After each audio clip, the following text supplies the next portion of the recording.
Hello and welcome to my YouTube channel. My name is D.I.Y and Happy New Year to you all, in the name of our Lord Jesus Christ. So this evening I am trying to mix up something. I tried it once and I realized that it works. So this is what they call Ghana soap. Local Ghana soap. It usually comes in this form. So you have to add water to it if you want it in a running liquid form. You have to add water to it, but if you want it in block form, you just hold it together and squeeze it and you have your bar soap imitation, so to speak. So I'm gonna wash my hair, and as some of you already know, I'm overcoming itchy scalp and dandruff, so I'm trying so many herbals. I haven't yet found the combination that really works to my satisfaction, so I'm trying so many things. So this is Ghana soap. You can use African black soap from different regions. They more or less have the same composition, but their method is different and their effects are also different as well. So this one is the Ghana one, the plain one. There are some that they come in different variations, but this is the plain one. And so I am trying to mix that with some things here. I have fenugreek powder. Yeah, I got some of it. This is fenugreek powder. Fenugreek, you don't necessarily have to have fenugreek powder, but I had it. I bought it for boobs as it were, but I think I'll postpone that for now. I mean, fenugreek is good for the skin, it's also good for the hair.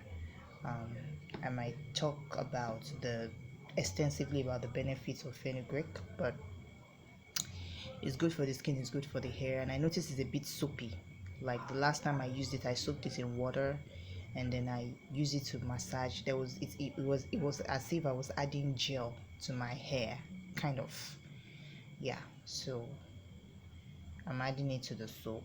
And last but not the least, honey. So I'm going to pour in honey into this.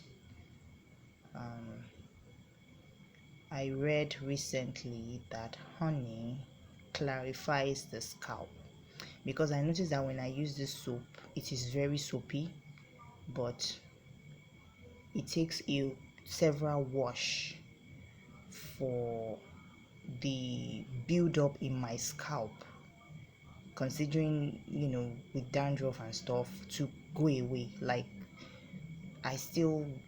it's not clean. The scalp doesn't come out clean. The hair comes out clean, but not the scalp, and it's the scalp that needs washing mostly, not so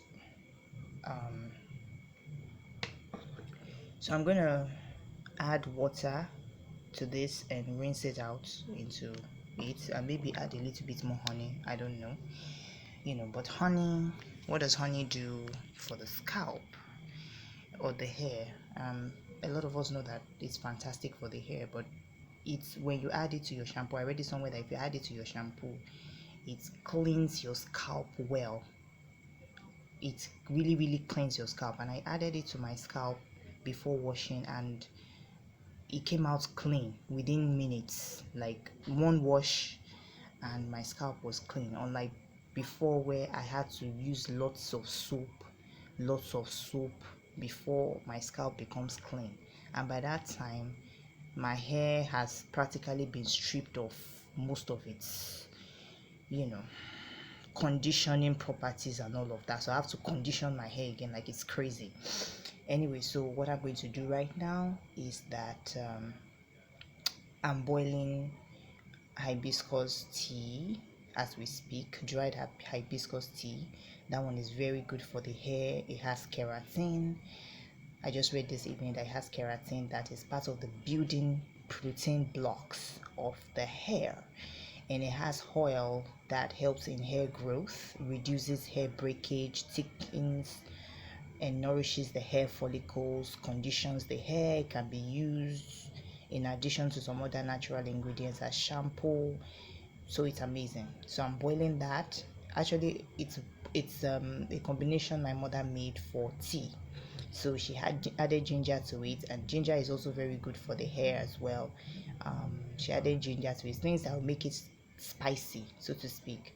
So I'm taking part of it because I'm feeling too lazy, as it were, to go and prepare my own. And my hair is already itchy, so I need to wash my scalp. Like, I really need to wash my scalp today.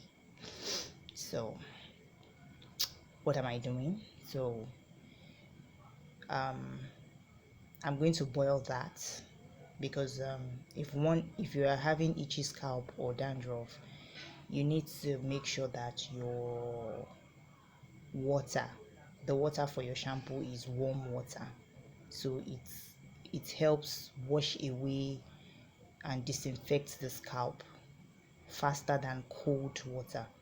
So you can finish washing with warm water and then rinse with cold water afterwards, so but instead of just using water, I'm boiling, I'm adding boiled hibiscus water um, to it, for more conditioning, um, to condition the hair better, to do a lot of 2-in-1s, 3-in-1s, and all of that, just to make sure that my hair is healthy in one wash. So that is what this is about. So I don't have to go through the routine of pre-poo condition, deep conditioning. All those things are good, but I'm trying to do things in a way that I do everything at the same time, one wash. So that is what this is about. you know this is something you do when you're tired, and you need to wash your hair. So instead of using the honey as a preconditioner before you shampoo, you might just add it to your shampoo.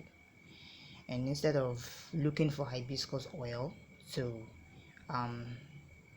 as a deep conditioner or rinse out conditioner, you might as well just add it to your hair washing water and then wash your hair with it. And it might not have the same effects as if you separate these things and use them accordingly, but it would at least do something.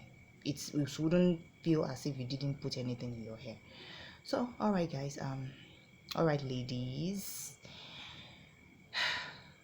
let me stop here for now. So take good care of yourself. Oh, and by the way, did you know that hibiscus tea is rich in vitamin C, and vitamin C is very good for the immune system, and the immune system is what we should be building now. So you might as well want to get that hibiscus tea, whether for your health, for your immune system, or for your hair. It's all good. It's all good. If you follow the principle of what you can't eat, you don't add to your beauty care, you find that a lot of things in your kitchen are things that you can use for your skin and your hair. So it makes for double, triple, and double, triple benefits for your beauty, for your hair, and for your health. So take care of yourself. God has not given us the spirit of fear, but of power, love, and of a sound mind. Shalom.